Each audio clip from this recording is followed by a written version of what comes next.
Hi guys, this is Sarant Kumar Pandey. I am going to start the remaining part of third chapter, that is electricity. Okay, let's start today class with the definition of electric cell. An electric cell is a device which converts chemical energy into electrical energy. मतलब जो आपका electric cell होता है एक device होता है जो chemical energy को इलेक्ट्रिकल एनर्जी में कन्वर्ट करता है। ओके और ये जो सेल होते हैं दो टाइप के होते हैं। There are two types of electric cell. एक होता है primary cell. Primary cell the cell which can not be charged after use is called primary cell. Primary cell वो सेल होते हैं जिसको आप एक बार यूज़ कर लो तो फिर से उसको हम लोग चार्ज नहीं कर सकते, उसको दूसरे रिचार्ज नहीं कर सकते हैं। ओके इसमें आपका आएगा लेक्लांसे सेल और डेनियल सेल। लेक्लांसे सेल और डेनियल सेल।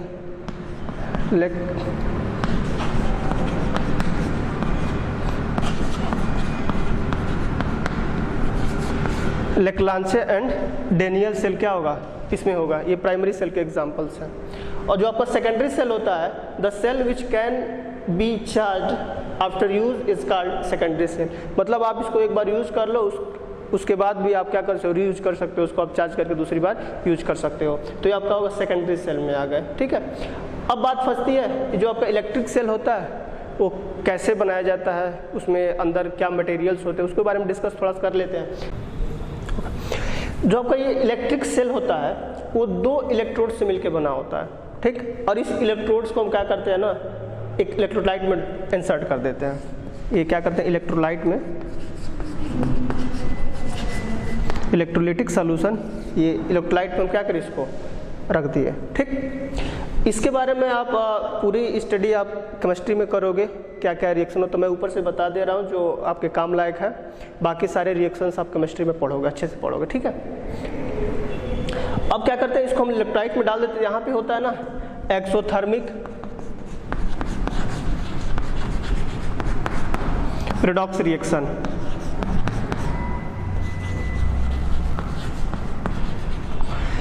एक्सोथर्मिक मतलब वैसा रिएक्शन जिसमें से एनर्जी बाहर निकलती हो। ठीक, तो एक्सोथर्मिक रिडॉक्स रिएक्शन इसके अंदर होगा। एक्सोथर्मिक रिडॉक्स रिएक्शन होने के कारण एक इलेक्ट्रोड पे नेगेटिव चार्ज आने लगता है और दूसरे इलेक्ट्रोड पे पॉजिटिव चार्ज आने लगता है। मतलब आपका इस पे मान लो पॉजिटिव चार्ज आने लगेगा, ठीक, और एक वाले पे नेगेटिव चार्ज आने लगेगा। जिस इलेक्ट्रोड पे पॉजिटिव चार्ज आता है उसको हम बोलते हैं कैथोड, और जिस पे नेगेटिव चार्ज आता है उसको बोलते हैं हम लोग एनोड। ठीक है, ये आपका कैथोड हो गया और ये एनोड हो गया। अब यहाँ पे देखोगे तो इस पे प्लस चार्ज बना, इस पे नेगेटिव चार्ज बना। इसके मतलब ये दोनों के बीच में क्या पोटेंशियल डिफरेंस डेवलप हो गया, और इसी का तो हम लोग यूज करेंगे। अगर किसी एक्सटर्नल सर्किट से आप इसको कनेक्ट करोगे तो क्या होगा, जैसे आप एक्सटर्नल सर्किट से इसको कनेक्ट करोगे, मान लो आपको बल्ब जलाना है तो आप क्या करोगे, मान लो यहाँ पे आप बल्ब ऐसे जोड़ दोगे, ठीक, ऐसे, तो क्या होने लगा, ये नेगेटिव इलेक्ट्रॉन क्या होंगे, नेगेटिव इस इलेक्ट्रोड से इलेक्ट्रॉन निकलेंगे, इसके थ्रू जाएंगे और फिर से यहाँ पे आ जाएंगे। ठीक, तो अगर यहाँ से जाएंगे, अगर यहाँ से आ रहे हैं तो क्या अपनी एनर्जी इसको देंगे और ये बल्ब आपका क्या हो जाएगा, जलने लगेगा। तो ये पूरा फंक्शन होता है उसका, इलेक्ट्रिक सेल का फंक्शन होता है। और इसी छोटे छोटे इलेक्ट्रिक सेल को आप कंबाइन कर देते हो तो बैटरी बनता है। It means combination of cell is called battery. तो पूरा सा आप जो घरों में यूज़ करते हो बैटरी जो बड़ा वाला, उसमें बहुत सारे क्या होते हैं छोटे छोटे सेल्स होते हैं, और सेल्स से मिलकर क्या होता है आपका बैटरी बना होता है। और इस सेल को बनाने के लिए जनरली आपको जो मैंने बताया वही कि हम इलेक्ट्रोलिटिक सॉल्यूशन में दो इलेक्ट्रोड को डाल देते हैं। एक इलेक्ट्रोड क्या करने लगता है, कैथोड काम करने लगता है, दूसरा एनोड का। कैथोड पे प्लस चार्ज आ जाता है और इस पे नेगेटिव चार्ज आता है, और प्लस और नेगेटिव का ना इसमें क्या होगा, पोटेंशियल डिफरेंस जनरेट हो गया, और इसी पोटेंशियल डिफरेंस का हम यूज़ करते हैं इलेक्ट्रिसिटी जनरेशन के लिए। ओके, तो ये आपका पूरा हो गया। बाकी ये जितने इसके अंदर कैसे कैसे रिएक्शंस होते हैं वो आप केमिस्ट्री में पढ़ोगे। नाउ इलेक्ट्रोमोटिव फोर्स, और इसका शॉर्ट फॉर्म होता है EMF। इसका डेफिनेशन है the amount of work done by a cell in flowing unit positive charge throughout the circuit completely one time is equal to EMF of cell, या इसका second definition है the maximum potential difference between the terminals when it is in the open circuit is called EMF of cell. ये तो definition. अब इसको समझते हैं। Suppose हमारे पास एक सेल है, सेल में जैसा कि आप लोग जानते हो सेल में क्या होगा, 2 इलेक्ट्रोड होंगे, एक कैथोड होगा दूसरा एनोड होगा, और इन दोनों इलेक्ट्रोड को हम क्या करेंगे, इलेक्ट्रोलाइटिक सॉल्यूशन में रख देंगे। ठीक, अब जैसे इसको इलेक्ट्रोलाइट में रखेंगे, यहाँ पे ये होगा इलेक्ट्रोलाइट,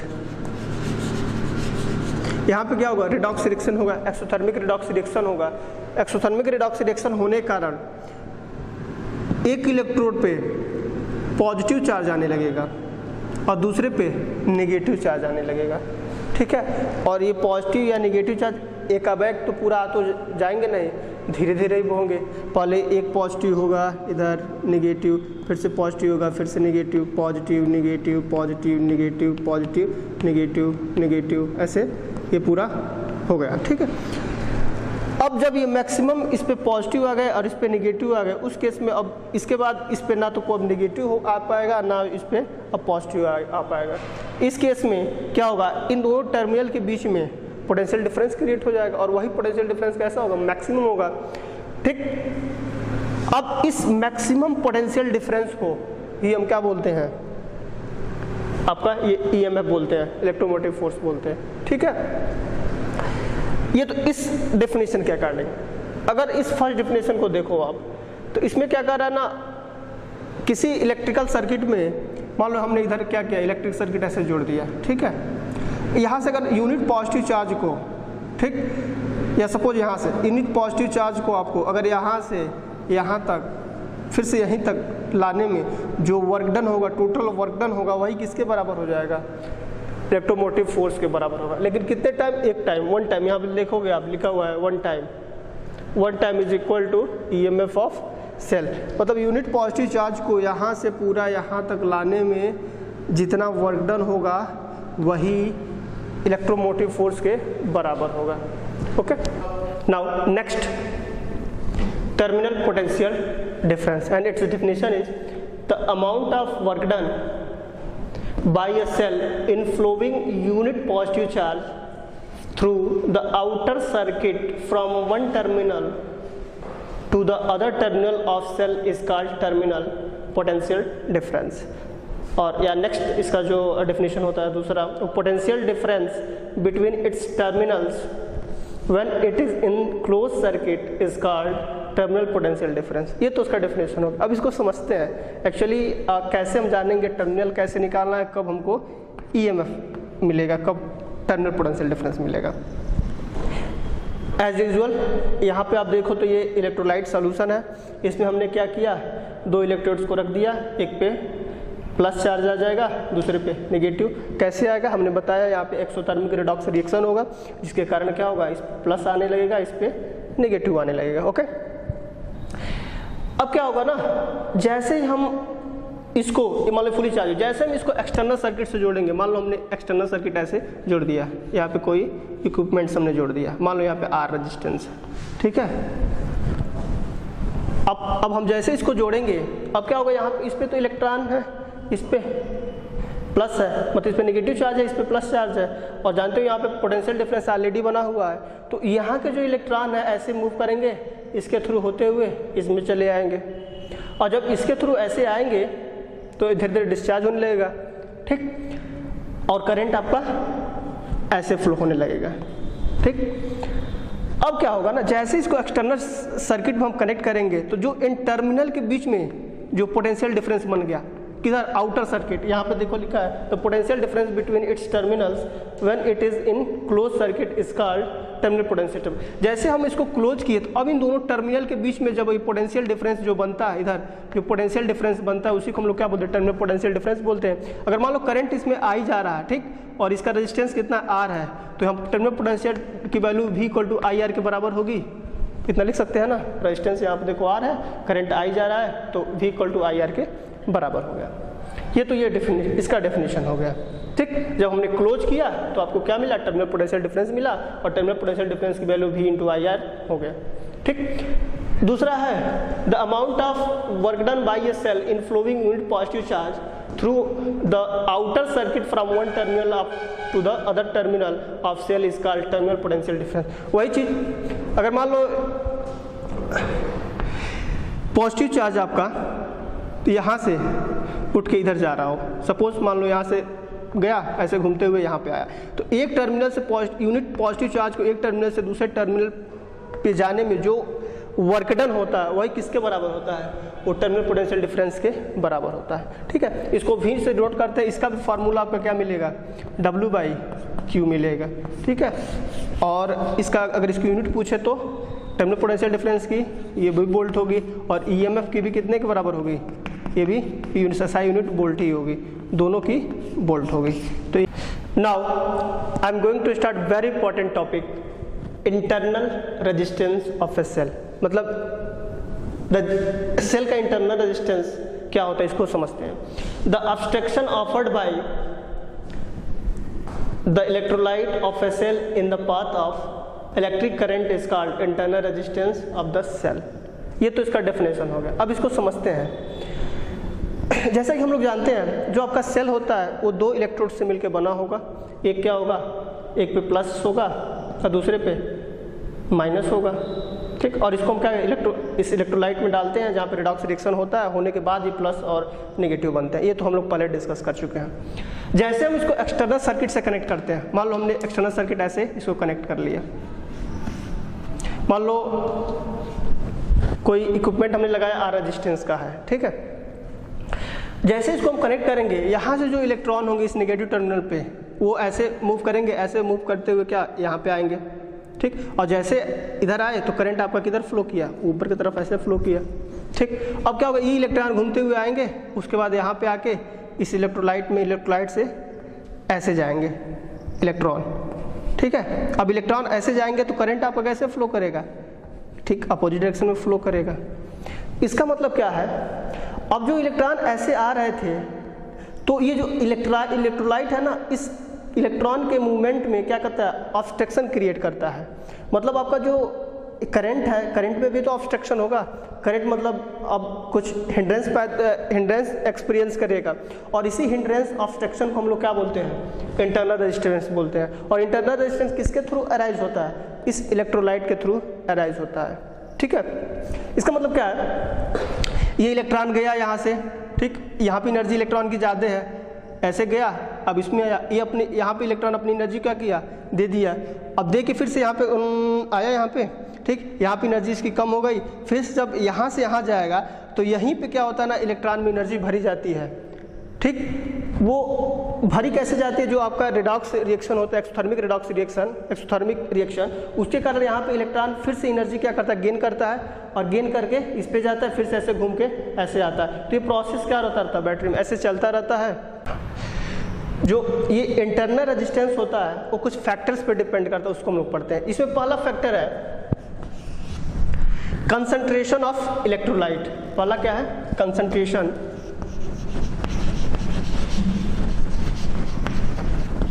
ऑफ इलेक्ट्रोलाइट। मतलब ये जो बैटरी सेल बनाने के लिए जो हमने इलेक्ट्रोलाइट यूज किया है, अगर इसका हम कंसंट्रेशन बढ़ा दें, जैसे कंसंट्रेशन बढ़ाएंगे ना तो ये R की वैल्यू मतलब इंटरनल रेजिस्टेंस की वैल्यू क्या हो जाएगी, इंक्रीज कर जाएगी। ठीक, क्योंकि कंसंट्रेशन बढ़ाया और कंसंट्रेशन बढ़ाया, इसके मतलब जो आपका इंटरनल रेजिस्टेंस क्रिएट कौन कर रहा है, एक इलेक्ट्रोलाइट ही कर रहा है। अब क्या होगा, ज़्यादा हिंड्रेंस मिलेगा, किसको, इस करंट को मिलेगा। अब इस करंट को हिंड्रेंस ज़्यादा मिला, इसका मतलब आपका इंटरनल रेजिस्टेंस बढ़ा, तभी तो मिला। और सेकंड पॉइंट है डिस्टेंस बिटवीन इलेक्ट्रोड्स। ये सेकंड पॉइंट, अगर हम देख रहे हैं यहाँ पे इलेक्ट्रोड है, ठीक, अगर इलेक्ट्रोड का हम अगर डिस्टेंस बढ़ा दें, दोनों के बीच में सेपरेशन को हम बढ़ा दें, और जब बढ़ा देंगे तो इलेक्ट्रॉन को क्या होगा, ज़्यादा डिस्टेंस बीच में तय करना पड़ेगा। मतलब ज़्यादा जो यहाँ पे गैपिंग बढ़ जाएगी, बढ़ने की वजह से अब जो अंदर जो रेजिस्टेंस मिल रहा था, जो इंटरनल रेजिस्टेंस मिल रहा था, वो भी क्या हो जाएगा, बढ़ जाएगा। ठीक, ज़्यादा दूरी इसको तय करनी पड़ेगी, और जो ज़्यादा दूरी तय करनी पड़ेगी मतलब आपका इंटरनल रेजिस्टेंस बढ़ गया। इसका मतलब अगर आप सेपरेशन बढ़ाएंगे, डिस्टेंस बिटवीन इलेक्ट्रोड्स को बढ़ा देंगे तो आपका इंटरनल रेजिस्टेंस बढ़ जाएगा। थर्ड जो पॉइंट है वो है एरिया ऑफ इलेक्ट्रोड्स। मतलब क्या है, हमने क्या किया, यहाँ पे 2 इलेक्ट्रोड हमने रखा हुआ है। अगर इस इलेक्ट्रोड का जो एरिया इस जो इलेक्ट्रोलाइट के अंदर है वो बढ़ा दो, मतलब जो आप डिप किए हो इसमें अगर एरिया बढ़ जाए, ये दोनों इलेक्ट्रोड का एरिया बढ़ जाए तो रेजिस्टेंस की वैल्यू क्या हो जाती है, कम हो जाती है। ठीक है, तो ये होता है, अगर आप एरिया बढ़ाओगे तो इंटरनल रेजिस्टेंस की वैल्यू कम हो जाएगी। ये तो फैक्टर होगा जिस पे इंटरनल रेजिस्टेंस डिपेंड करता है। Now relation between internal resistance are, EMF E and terminal potential difference V। ठीक, अब इसके बीच में हमको रिलेशन फाइंड आउट करना है। ठीक, जैसा कि हम लोग जानते हैं जो EMF होता है वो क्या होता है, work done by the cell in carrying unit charge along the circuit. मतलब यूनिट पॉजिटिव चार्ज को इस पूरे सर्किट में एक कंप्लीट राउंड लगाने में जो वर्क डन होता है वही क्या होता है, आपका EMF होता है, उसको E से डिनोट करते हैं। अब यहाँ से हम 2 टर्म इसको तोड़ रहे हैं। पहला टर्म क्या है, ये हमने 2 टर्मिनल ए बी ले लिया। पहला टर्म क्या है, वर्क डन इन कैरिंग या unit charge from A to B against R, मतलब अगेंस्ट एक्सटर्नल रेजिस्टेंस आर। मतलब इस वर्क डन को जो पूरा कंप्लीट जो वर्क डन हो रहा था यूनिट चार्ज को ले जाने के लिए वो तो EMF के बराबर हो गया। अब इस पूरे वर्क डन को हम क्या कर रहे हैं, 2 पार्ट में तोड़ रहे हैं। पहला क्या कि यहाँ से यहाँ तक ले जाने में वर्क डन कितना हुआ, प्लस यहाँ से यहाँ तक लाने में वर्क डन कितना हुआ। तो 2 पार्ट में हमने तोड़ लिया। तो यहाँ पर हमने लिखा है work done in carrying a unit charge from A to B against external resistance R plus work done in carrying unit charge from B to A against internal resistance R. ठीक है, ये हमने क्या किया, ऐसे लिख लिया। मतलब ये पूरा जो कंप्लीट हो रहा था आपका वो हमने 2 पार्ट में तोड़े, एक ए टू बी और बी टू ए। अगर मानो वर्क डन यहाँ से यहाँ तक यूनिट चार्ज को ले जाने के लिए वर्क डन की वैल्यू अगर मान लो यहाँ पे VO प्लस यहाँ पे V डैश, ऐसे लिख सकते हैं ना। अरे हम लोग क्या जानते हैं, V इक्वल टू W/Q। अगर ये Q यूनिट हो तो W किसके बराबर, V के बराबर हो जाता है ना। तो हम यहाँ पे क्या लिख सकते हैं, यहाँ V लिख सकते हैं। मतलब यहाँ से यहाँ तक के लिए V और यहाँ से यहाँ तक के लिए V डैश हमने ले लिया। ठीक, ये E की वैल्यू हो गई, E equal to V plus V dash हमने लिख लिया। अब एक चीज़ देखो, जब जो आपका इंटरनल रेजिस्टेंस है वो यहाँ पे आपका R होगा। हमने माना हुआ, हम लोग जानते हैं जो इंटरनल रेजिस्टेंस होता है वो इलेक्ट्रोलाइट के अंदर होता है। मतलब यहाँ पे इंटरनल रेजिस्टेंस क्या हो गया, R हो गया। अगर मान लो I करंट ऐसे फ्लो हो रहा है तो V डैश की जो वैल्यू होगी किसके बराबर होगी, I इंटू R के बराबर होगी। तो अब यहाँ पे हम पुट कर सकते हैं E equal to V plus I into R, इतना हम पुट कर सकते हैं। या फिर इसको ऐसे भी लिख सकते हैं V equal to E minus IR। ठीक, ये आपका एक्सप्रेशन बना। ठीक है, तो यहाँ से आपको एक एक्सप्रेशन मिला V equal to E minus IR। ठीक, जैसा कि हम लोग जानते हैं जो आपका यहाँ पे V है, ठीक, वो V क्या है, यहाँ से यहाँ तक है ना। तो V की जो वैल्यू होगी यहाँ पे, अगर मान लो करंट आपका I फ्लो कर रहा है, ठीक, तो I इंटू R किसके बराबर हो जाएगा, V के बराबर हो जाएगा। V equal to IR put कर सकते हैं। ठीक, तो यहाँ से हम यहाँ पे पुट करोगे आप, यहीं से हम एक और इक्वेशन बना ले रहे हैं। ये एक इक्वेशन हो गया, ये सेकंड हो गया। अब यहाँ से हम एक और इक्वेशन बना रहे हैं। तो E इक्वल टू हम लोग क्या जानते हैं, I into R plus I into R। अब यहाँ से I कॉमन होगा तो क्या मिलेगा, R प्लस R, ये E। तो यहाँ पे I की जो वैल्यू मिलेगी आपको E divided by R plus R। ये करंट का एक्सप्रेशन हो गया। ठीक है, तो आपको 2 एक्सप्रेशन मिले और यही एक्सप्रेशन, ये वाला जो एक्सप्रेशन वो क्या बताएगा, relation between R, E and V। ठीक, ये बातें समझ में आ गई ना। ओके।